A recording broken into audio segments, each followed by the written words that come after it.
Graça e paz, como vai você? Tudo na paz? Tudo tranquilo? Seja muito bem-vindo ao nosso Lives de segunda. E eu sei que Deus tem uma palavra para você, para abençoar o seu coração. Por isso você que vai entrando aí, já coloque aí, convide alguém. Conhece a música? Conhece ou não conhece? É uma música nossa aí, antiga. Tem uma saudade hoje. Ouve um pouquinho aí.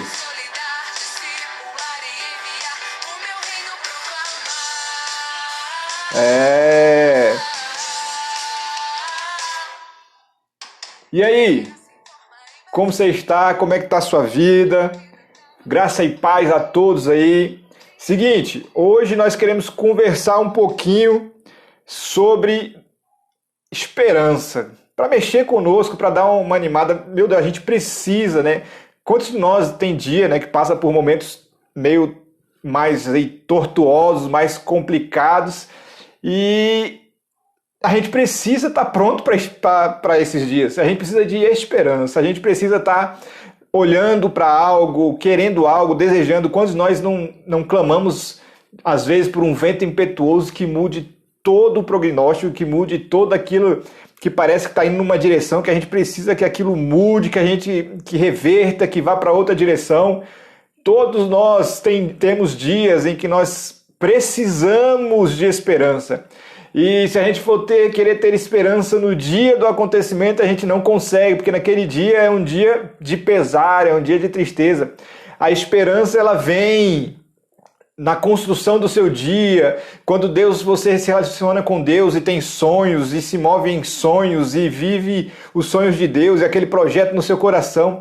Esses sonhos, eles mexem conosco. Por isso que a Bíblia fala da gente trazer muito pertinho do nosso coração aquilo que nos traz esperança, porque é essa esperança que nos faz levantar, é essa esperança que nos faz continuar animados, essa esperança que nos faz, mesmo diante de notícia ruim, mesmo diante de acontecimentos ruins, a esperança nos mantém de pé. É a expectativa de uma virada, é a expectativa de um tempo, de Deus mudar a nossa sorte, é a expectativa de Deus mudar um vento, e esse vento poderoso mudar tudo, transformar tudo, mudar a direção de tudo. E tem dias que nós queremos isso. Tem dias que nós queremos que bata esse vento e esse vento venha com força, mexendo em toda a estrutura, mexendo em toda a base. Tem dias que nós queremos esse vento, que a gente precisa desse vento. E eu quero conversar um pouquinho sobre isso com você. Na verdade, o assunto vai muito além, né, dessa introdução que eu estou fazendo com você. Eu preciso de esperança. E aqui no nosso live de segunda, é esse momentinho nosso, para dar um mergulho um pouco mais profundo na palavra. E eu sei que você que está me ouvindo, você que está aí acessando depois, você vai ter o seu ânimo renovado, né? Colocar sua esperança na coisa certa, ter uma esperança inteligente, para que você consiga se sustentar em todos os dias, no dia bom, no dia mau, para que isso te fortaleça. Amém? Deixa eu ler para você o Salmo 126, que foi a base aí do título que a gente colocou, né? Restaura, Senhor, a nossa sorte. Vamos lá? Quando o Senhor restaurou a sorte de Sião, ficamos como quem? Sonha. Então a nossa boca se encheu de riso e a nossa língua de júbilo. Então entre as nações se dizia, grandes coisas o Senhor tem feito por eles. Com efeito, grandes coisas fez o Senhor por nós. Por isso nós estamos alegres. Restaura, Senhor, a nossa sorte como as torrentes do Neguebe, os que com lágrimas semeiam, com júbilo ceifarão. Quem sai andando e chorando enquanto semeia, voltará com júbilo, trazendo os seus feixes. Esse salmo, né, ele fala justamente de uma lembrança. Ele fala assim, quando o Senhor restaurou a nossa sorte, ficamos como quem sonha. E ele inaugura e ele expressa o desejo de que isso aconteça de novo. Ele fala assim, Deus, quando o Senhor restaurou a nossa sorte lá atrás, poxa, a gente ficou como quem sonhou, ou seja, é como se estivesse realizando um sonho incrível, parecia impossível, era grande demais, era maravilhoso demais, era alegre demais.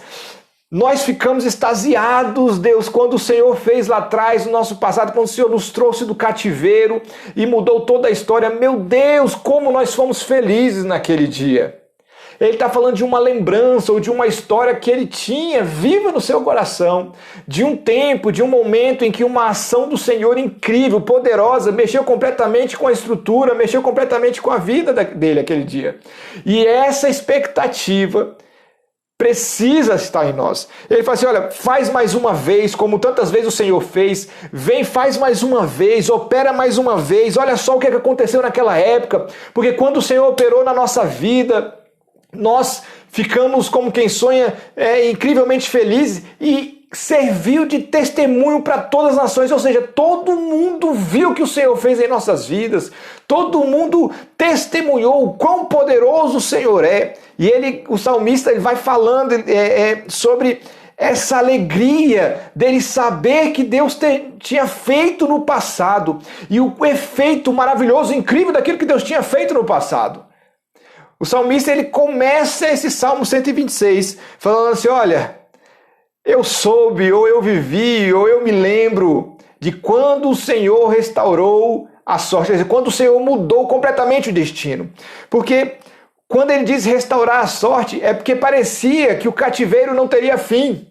Parecia que o cativeiro não teria um outro vento, uma outra possibilidade. Parecia que o cativeiro era o destino. Então soprou-se um vento e mudou completamente tudo aquilo. Quantas vezes, fala aí, Ivo, graça e paz, velho. Quantas vezes nós estamos nessa situação, a gente deseja que o vento bata mais uma vez. E a gente vê, né, na nossa vida o que aconteceu na vida de outras pessoas, ou a gente vê na nossa vida o que já aconteceu lá atrás, ou a gente vê na nossa vida o que a Bíblia diz que já aconteceu, que o vento sopre mais uma vez, ele, Senhor, como eu me lembro. E essa é a esperança que está naquele dia em que o salmista escreveu esse texto.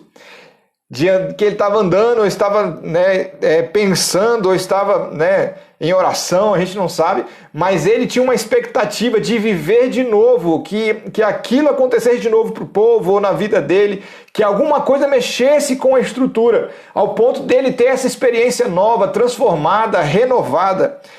Ele tinha uma expectativa. Ele falou, Senhor, quando o Senhor restaurou a sorte de Sião, quando o Senhor nos trouxe do cativeiro, quando o Senhor mudou tudo, parecia que tudo estava indo perdido e o Senhor restaura a sorte.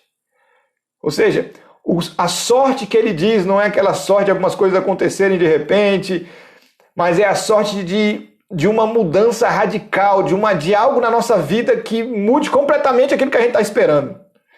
Uma mudança que inverta completamente a expectativa. Uma mudança que venha, um vento que sopre e bote aí o barco da nossa vida numa direção completamente diferente. Todos nós temos desejo de que isso aconteça. Sim ou não? Que um vento bata e mude tudo.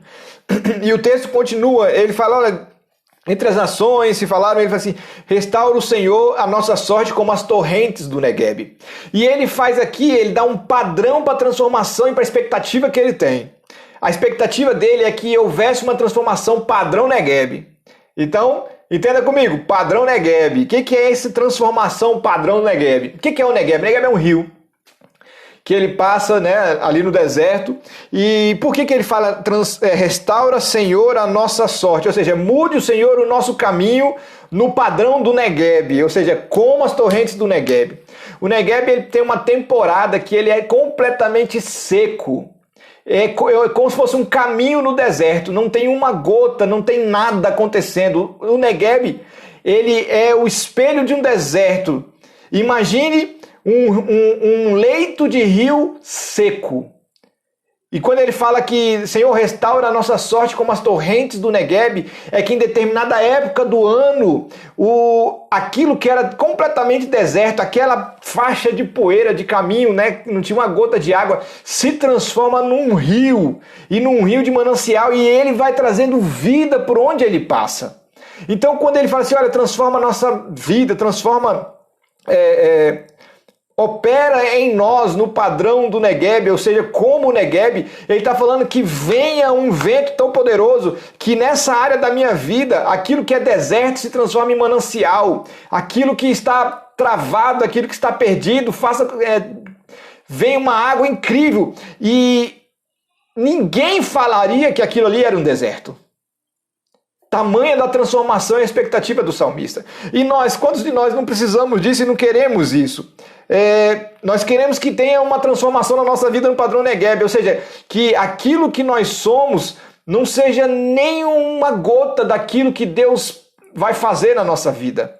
Que aquilo que nós estamos vivendo hoje não se compare com aquilo que Deus vai fazer na nossa história. Nós precisamos, eu não sei você, mas eu quero um padrão Negueb na minha vida em várias coisas, em várias áreas, que haja uma transformação incrível. Transformação poderosíssima, ao ponto de mudar qualquer diagnóstico, né? Sei que muitos de nós já estamos vivendo coisas incríveis e coisas maravilhosas, mas deixa eu te falar, tem níveis maiores, tem coisas mais incríveis, tem coisas mais grandiosas que a gente pode viver. E eu não sei se você quer isso, mas eu quero que a minha esperança seja isso, que a gente tenha uma vida incrível, sabe? Que a gente pense, fosse tanta coisa que Deus já fez, eu quero que Deus faça isso na minha vida. E a gente tem, né, um jargão de promessa que tudo que Deus planejou vai se cumprir, né? Tudo que Deus planejou vai se cumprir. E eu vejo muitas pregações, né, dos profetas falando, né, ou das pessoas lá na frente falando exatamente isso. Vai se cumprir na sua vida, vai se cumprir na sua vida. E em nome de Jesus eu quero que se cumpra mesmo na minha vida e na sua vida. Mas muito cuidado com o determinismo.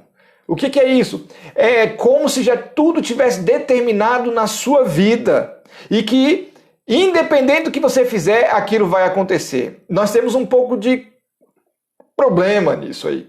Porque quando alguém fala para você que, olha, Deus vai cumprir as promessas dele na sua vida, fica parecendo que a responsabilidade é só de Deus.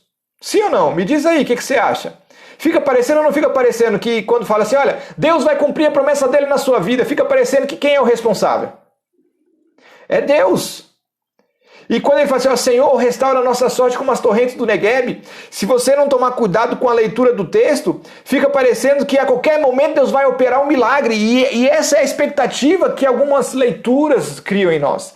Que a qualquer momento Deus vai operar um milagre, que a qualquer momento vai acontecer e vai mudar completamente a nossa sorte. Esse é o nosso desejo. Mas cuidado, porque esse determinismo, ou seja, dizer que isso está determinado na sua vida, pode não ser uma verdade completa. Né? O Tiago Brunet ele fala algo, ele fala que Deus tem projetos maravilhosos para mim e para você. Deus tem planos incríveis na minha vida e na sua vida. Ele já desenhou todos esses planos. Está tudo desenhadinho, o projeto está todo pronto. Mas você tem um lápis na mão. E esse lápis, o que você... Na verdade, você tem uma borracha na mão. E com as suas ações, é uma borracha que vai apagando projetos de Deus para você. Deus tem um plano incrível na sua vida. Mas ações que nós tomamos ou não tomamos podem diminuir esse projeto de Deus na nossa vida e fazer com que a gente viva aquém daquilo que Deus tem para nós. Me entende? Muito cuidado. Deus vai cumprir tudo o que Ele prometeu? Depende. A promessa dele tem uma condição ou não? Porque se a promessa de Deus tem uma condição, Ele não vai cumprir do jeito que Ele não vai cumprir porque depende de você. Aquilo que não tem nenhuma condição, amém, vai fazer. Mas você sabe se tem condição ou não? Você sabe quais são as ações que você precisa tomar para que Deus cumpra a promessa dele? Isso é Kairos, é você andar no centro da vontade do Senhor, porque não depende de Deus você andar no centro, depende de você andar no centro da vontade que ele tem. E aí as coisas vão começar a funcionar na sua vida. Por que eu estou falando isso? A gente precisa ter uma esperança sábia, uma esperança com sabedoria. Porque se você esperar que nasça uma plantação de soja no seu terreno que você não plantou, é complicado. Você sabia, não sei se você tem essa noção, quem colhe o que não plantou é ladrão. Na verdade. O ladrão ele pega de quem plantou, mas ele não plantou.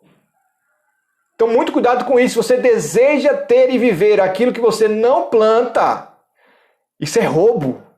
E você pode estar roubando, querendo roubar alguma coisa. O seu sentimento pode ser um sentimento de ladrão, sem querer. Não estou te ofendendo, não estou falando mal para você, mas estou falando que você só tem direito daquilo que você plantar. Você só tem direito daquilo que você semear. Aquilo que você não semeou não é seu. Vamos lá. Se eu pego manga do vizinho, a manga é de quem?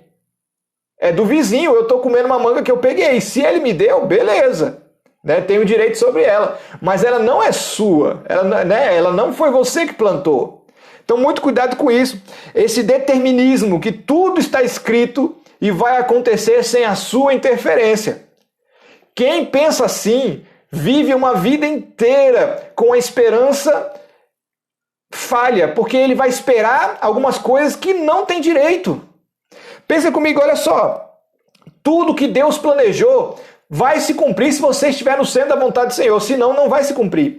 A prosperidade financeira que Ele tem para você, a cura que Ele tem para você, a alegria que Ele tem para você, a família que Ele tem para você, a segurança que Ele tem para você, tudo isso são promessas incríveis em Deus, que depende também de posturas nossas que a gente precisa aprender a ter. Sabe? Deus, Ele é o maior interessado no seu bem-estar, mas precisa-se de sementes. Ações que correspondam, precisa de legalidades, estruturas geográficas que permitem que aquilo aconteça naquele ambiente. Quem está me entendendo, diga eu aí. Então a gente precisa ter a esperança com sabedoria. O que é isso? É a esperança fazendo a coisa certa. Porque se você espera colher o que não plantou, isso não é inteligente. Na verdade, isso é ilegal. Amém ou não amém? Então você precisa ter expectativa numa colheita, numa esperança de coisas que você está semeando, de promessas de Deus que você está respaldando. No caminho que você está. Precisa estar muito claro isso. Sabe por que eu falo isso? Porque qual é a tendência natural das coisas no mundo? É de dar errado. A tendência é que tudo dê errado. Se a gente tira Deus da jogada e a gente tira também o esforço, ou tira as nossas ações da jogada, a tendência é que as coisas vão dar muito errada. Então o caminho natural do mundo é que as coisas que você planeje vai dar errado. O mundo jaz no maligno, e se ele está nas mãos do maligno, ele está à revelia, ele está sem controle, ele está desorientado, ele está acontecendo as coisas, a sorte que muitas pessoas dizem. Mas se está na mão do mundo, está indo num caminho horrível. E deixa eu te falar, sem controle, nas mãos do mundo, desgovernado, vai dar errado.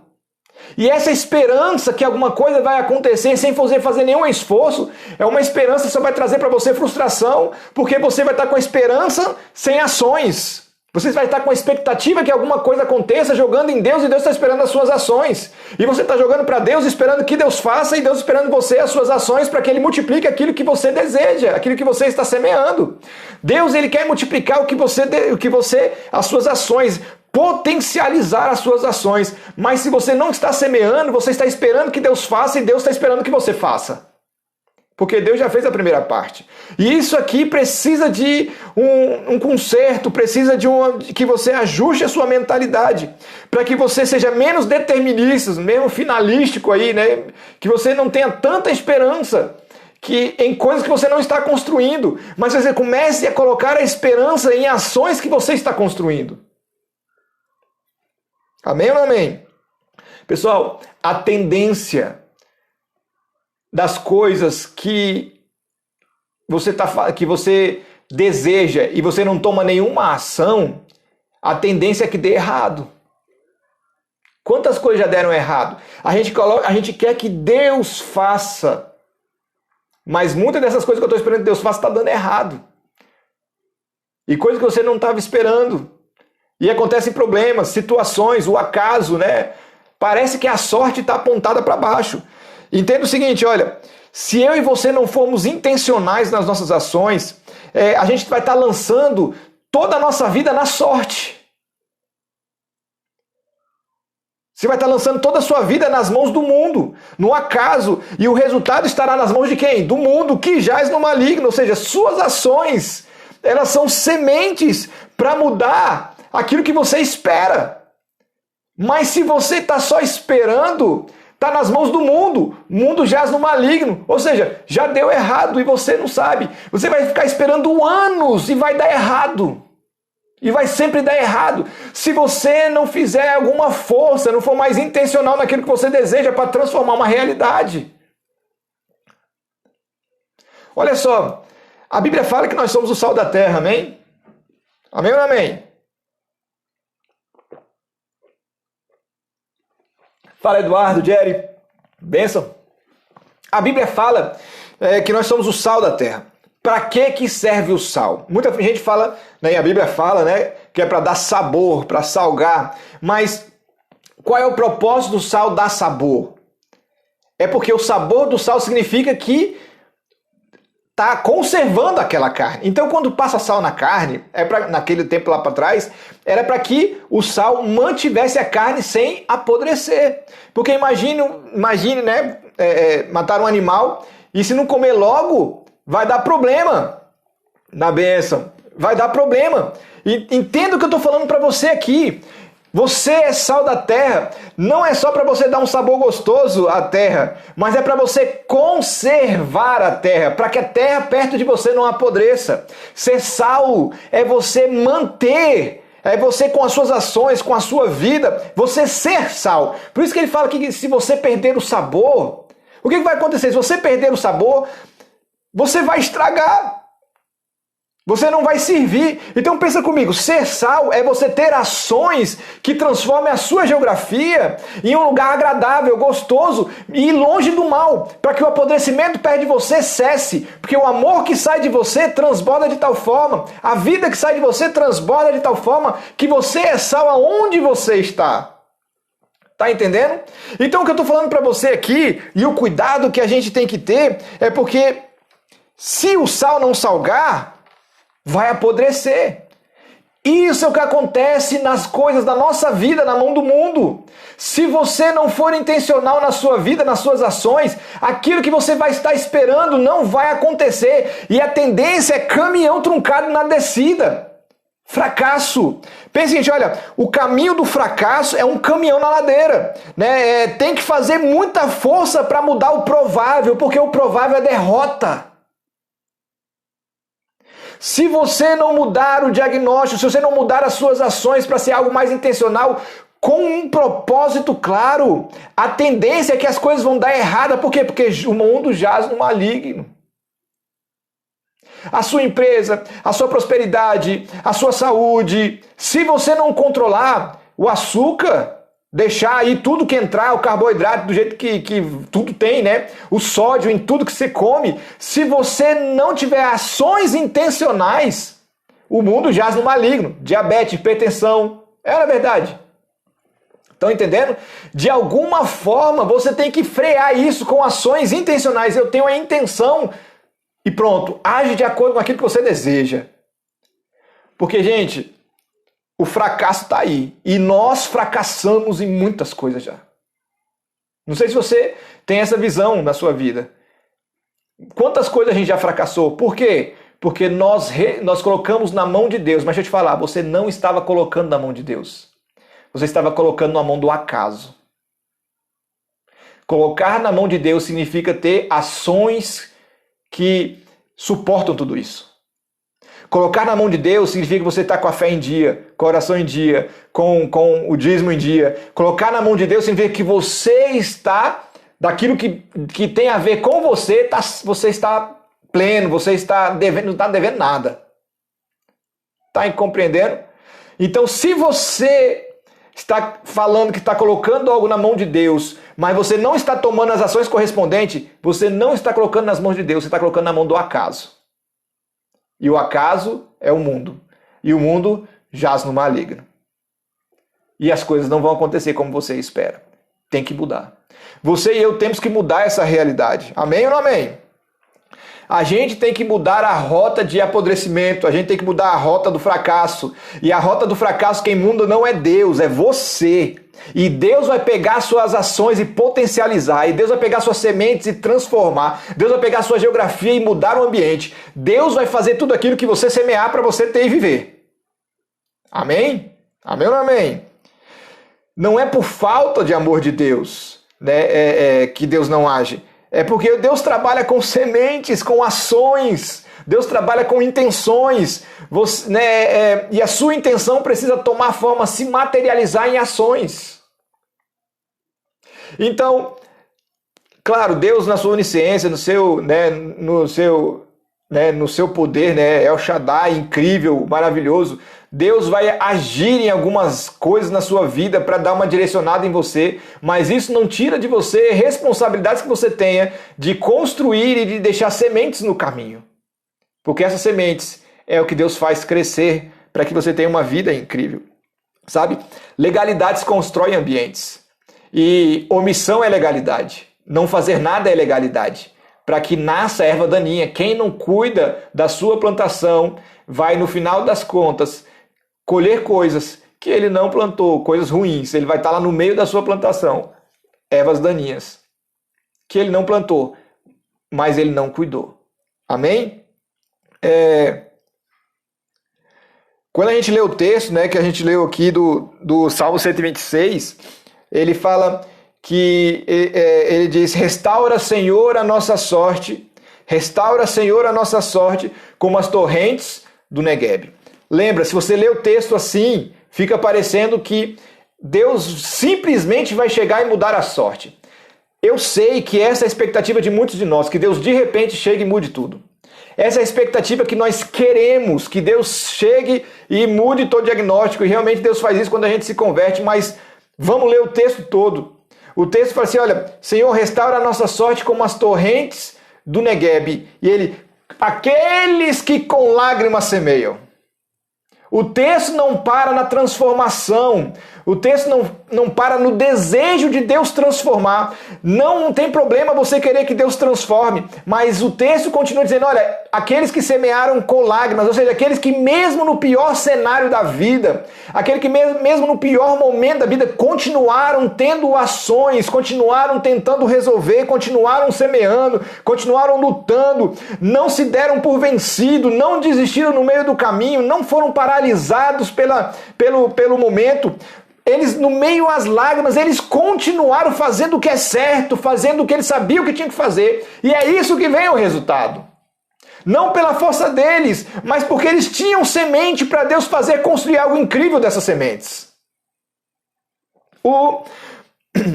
O texto não para no Senhor restaura a nossa sorte, né? Transforma o sertão em mar. Deus, faça um milagre, bata um vento impetuoso. O texto não parou aí, falou assim, olha, aqueles que semearam com lágrimas, ou seja, houveram ações que propiciaram um grande momento e um evento de poder de Deus sobre as ações. Eles não pararam de semear e ficaram com braços cruzados esperando. Eles não esperaram as finanças darem um ano. Eles não esperaram uma herança de alguém morrer. Eles não ficaram esperando uma casa receber. Não, eles foram à luta. Eles transformaram a própria história. Mesmo em momentos difíceis, eles não pararam. Ei, acorde. Muitas vezes a gente lê a Bíblia e a nossa expectativa é que Deus chegue, faça tudo, faça um reboliço na nossa história. E a gente não tem nenhuma obrigação, nenhum compromisso com nada. Não é assim que funciona. Não pare de acreditar que vai dar certo. Não pare de colocar sua fé, né? Porque fé é acreditar. Acreditar, ela significa que você está tomando ações. Precisa se materializar em ações aquilo que você acredita. A sua fé precisa ser vista. E é vista pelaquilo que você faz. Quem acredita faz, quem acredita vai, toma ações. Sabe, se você acredita que as coisas vão mudar nas suas finanças, se você é autônomo e deseja, então você vai tomar ações para que essas coisas mudem. Você não vai ficar parado esperando Deus mudar. Você não vai ficar parado esperando um vento impetuoso chegar e transformar toda a realidade que você não tem nenhum compromisso com isso. Você tem compromisso com a sua mudança, com a sua vida. Você tem um compromisso com a sua história, né?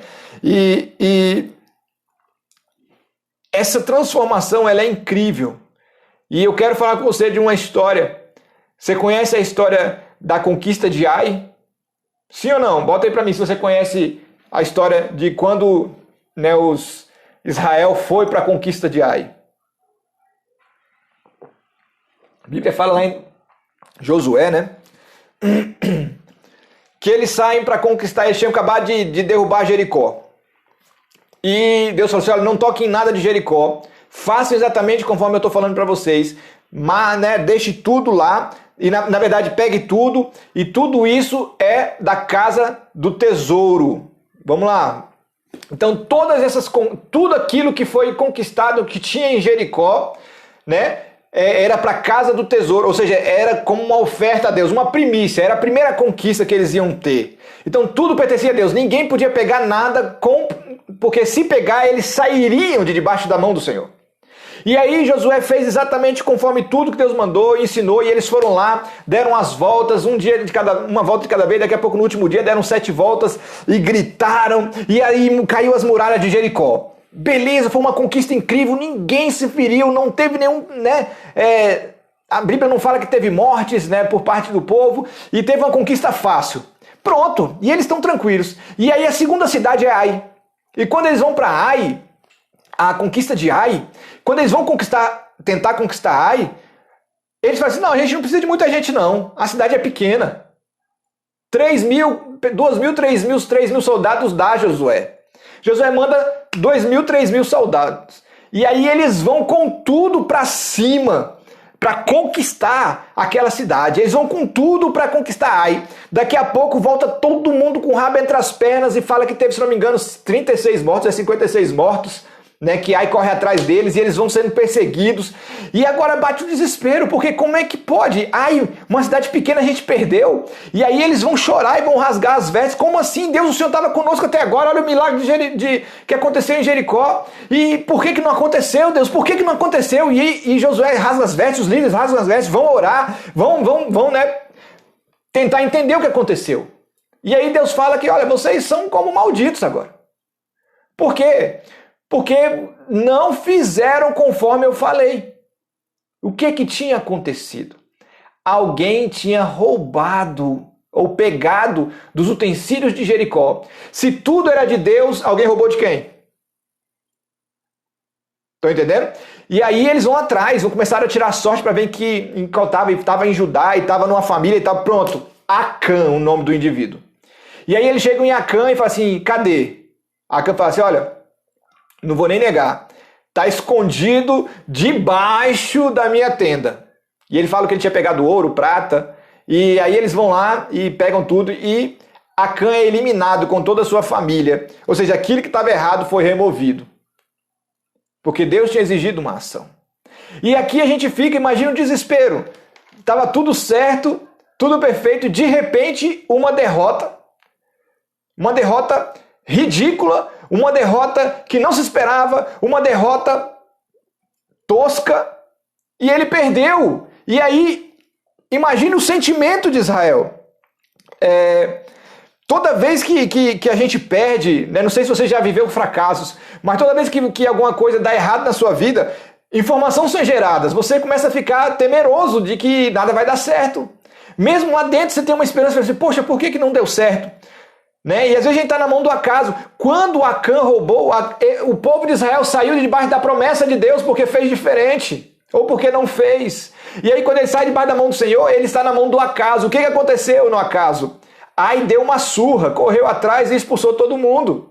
Por quê? Porque o mundo jaz no maligno. E se você é de Deus, o maligno não deseja que você tenha sucesso.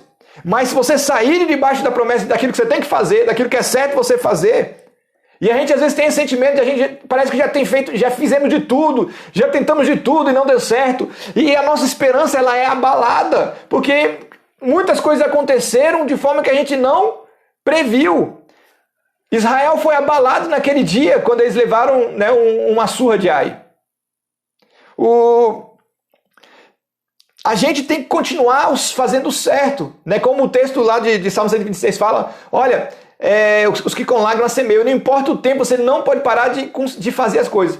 Se por um acaso você estava numa situação na sua vida que você não estava, você está esperando, tendo uma expectativa que Deus faça, e você não está fazendo o que você tem que fazer, você está em ilegalidade e aquilo que você deseja não está na mão de Deus, está na mão do acaso. Não vai acontecer do jeito que você espera.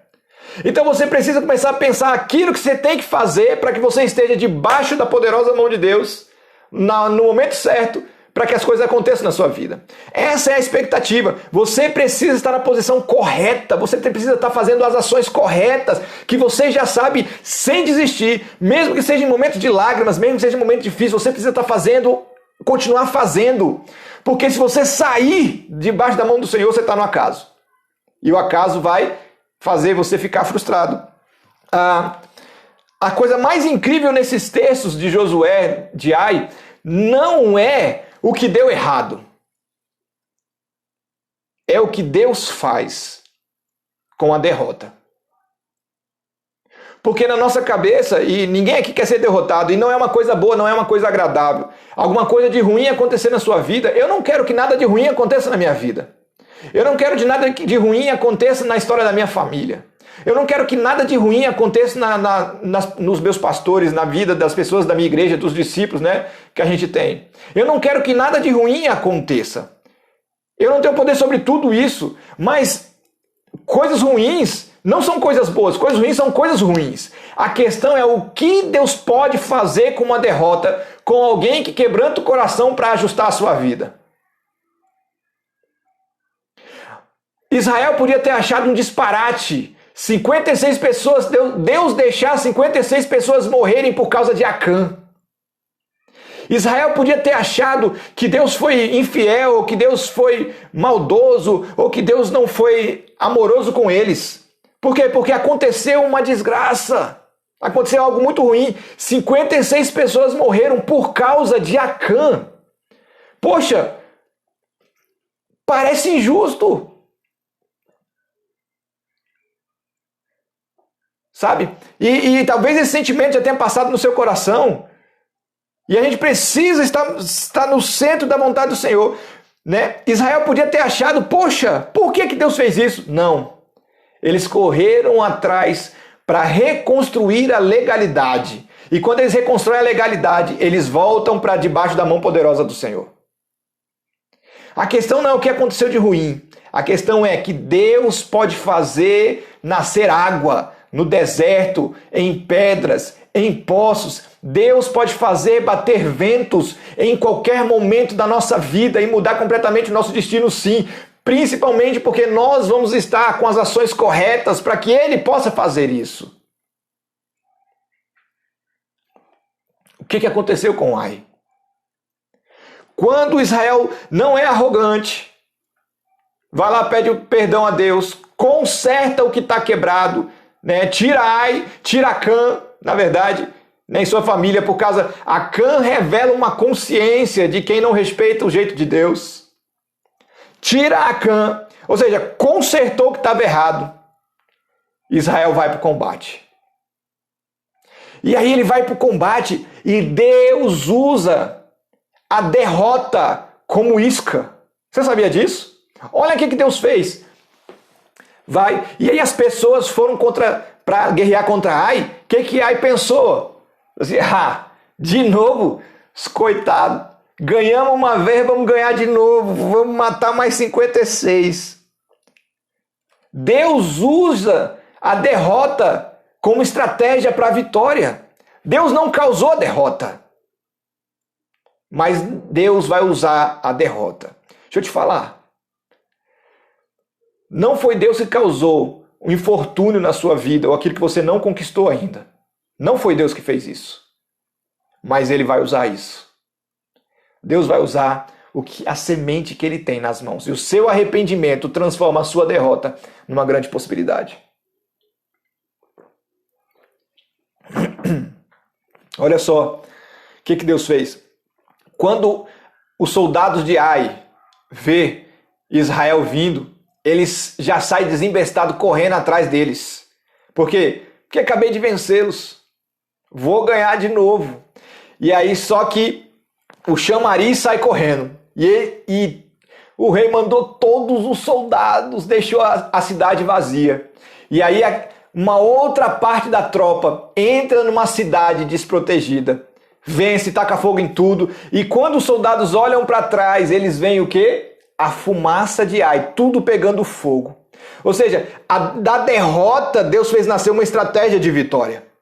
Não foi Deus que deu a derrota, mas Deus fez nascer uma estratégia da derrota.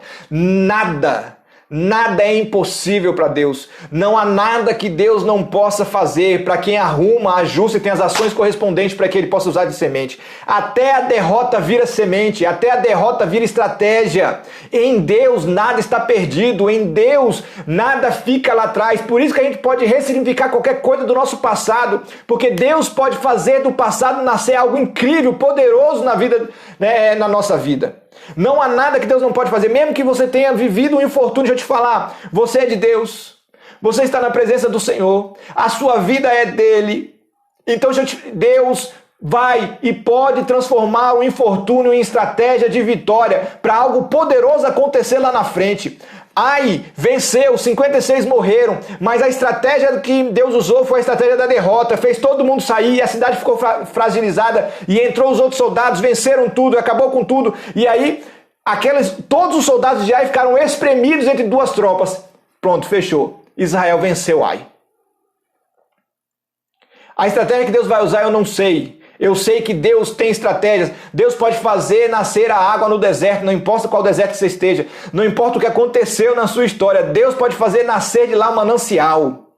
E essa é a expectativa. Se é nas suas finanças, você está desempregado, se é na sua empresa não está dando certo, deixa eu te falar, se coloque, arrume, ajuste o que você tem que ajustar. Deus pode fazer, mas você precisa estar na posição correta. E posição correta não é prostituindo, né? Posição correta não é você mentindo, posição correta não é você enganando, posição correta não é você tentando fazer de qualquer jeito. Posição correta é você fazendo o que a Bíblia diz, seja seus dízimos, seja suas ofertas, é você sendo sábio, você tendo ações correspondentes para que Deus possa fazer nascer alguma coisa a partir dali. Se você é ignorante nas finanças, você precisa aprender, porque essa é a posição correta.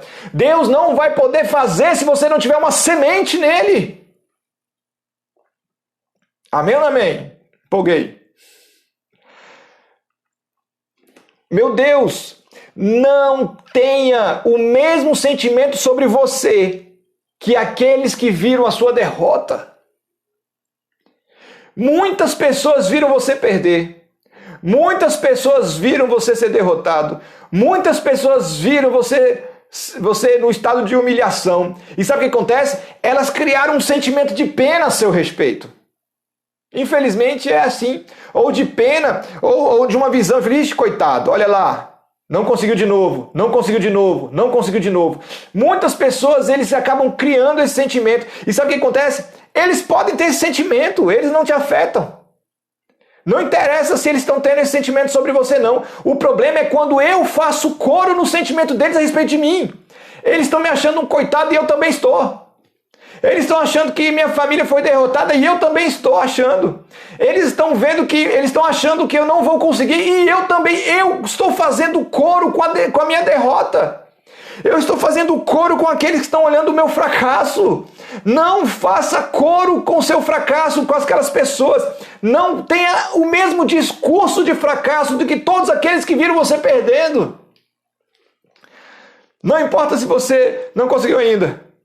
Não importa onde você está hoje. Não importa o que aconteceu já na sua vida. Deixa eu te falar. Não faça coro com aqueles que têm pena de você. Restarte a sua segurança em Deus. Tenha coro com aquilo que Deus pensa de você. Com aquilo que a palavra diz sobre você. As pessoas podem estar olhando para você e falar assim, perdeu. Coitado, ele é fraco. Ele não vai conseguir. Ele é incapaz, ele é sem jeito, ele é ignorante. E a gente está fazendo coro com que essas pessoas, eles falarem isso, problema deles, que se dane, está na vida deles, eles falem o que quiser de mim. Eu é que não posso falar sobre mim aquilo que eles estão falando. Eu preciso falar o que Deus espera. Não compactue com quem te vê como vencido. Ou seja, não ajude eles a te colocar mais para baixo ainda. Porque essas situações matam a esperança. Imagine lá Israel com a esperança mortinha. Acabou de perder para Ai. Fácil. Derrota fácil. Acabou de perder. E aí a gente começa a fazer coro com aqueles que nos veem como coitadinho. Não. Você precisa ter a sua mente na visão de conquista, ou seja, o seu pensamento, a sua fala precisa ser a mesma de quando você estiver lá em cima. Então, ou seja, você precisa se ver hoje naquilo que você sonha. Você precisa se ver hoje naquilo que você deseja. E você precisa se ver e falar sobre você como se você já estivesse lá.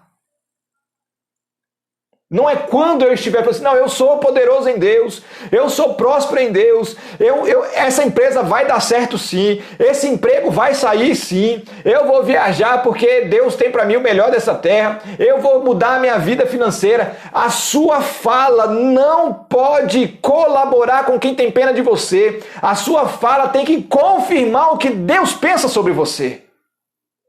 Sobre sua casa, sobre sua família, seus filhos benditos, sua história bendita, as coisas sendo construídas, você prosperando, as coisas melhorando, Deus com você, Deus junto com você. Quando o Senhor restaurou a nossa sorte, você tem que manter isso, para assim, Deus, eu quero ter aquele mesmo sentimento de quando o Senhor restaurou a minha sorte. Deus, eu me lembro de quão maravilhoso é Deus ser um testemunho vivo de prosperidade, de alegria, de santidade, de família feliz. Deus, todo mundo vai testemunhar, os outros povos vão testemunhar. Eles vão ver como minha família é bendita, mesmo que algo tenha acontecido que queira afrontar você.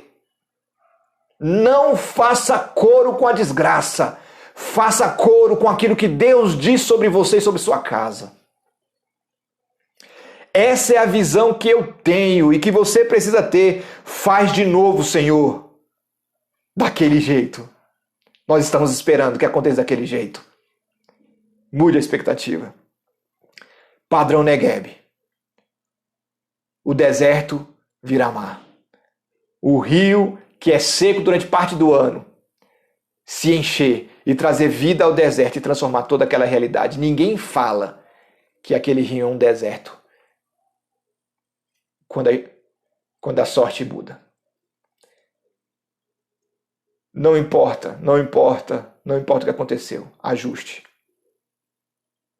Continue acreditando. Ponha sua esperança naquilo que você deseja, mas como se você já estivesse lá. Que esse sentimento tome você. Pegue agora um sentimento de algo feliz que você já viveu. É esse sentimento. E toda vez que um problema vier, lembre-se disso. Que mesmo Deus que fez isso na sua vida, vai fazer de novo. Não faça coro com a derrota. Faça coro com a promessa.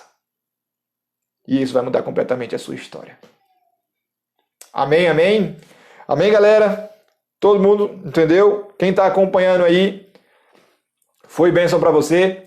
Compartilha. Manda mensagem para a gente. Sabe? Vai lá, comenta pra gente, porque quanto mais você comentar, mais vai ser distribuído para outras pessoas. Comenta lá para nós. Né? Durante a semana agora eu vou colocar textos daqui, vou colocar frases que a gente falou aqui, mas eu acho que vale a pena você ver de novo o que a gente falou aqui. O que eu falei aqui para você é poderoso, para minha vida. Então eu acredito que possa ser para sua vida também. Amém? Amém?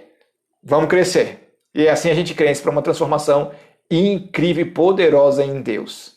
Deus vai fazer. Amém ou não amém? Quem está comigo aí, diga eu.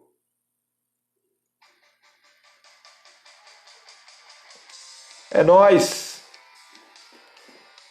Um abraço, um abraço, um abraço. É até aqui que eu tenho com vocês. Cheiro.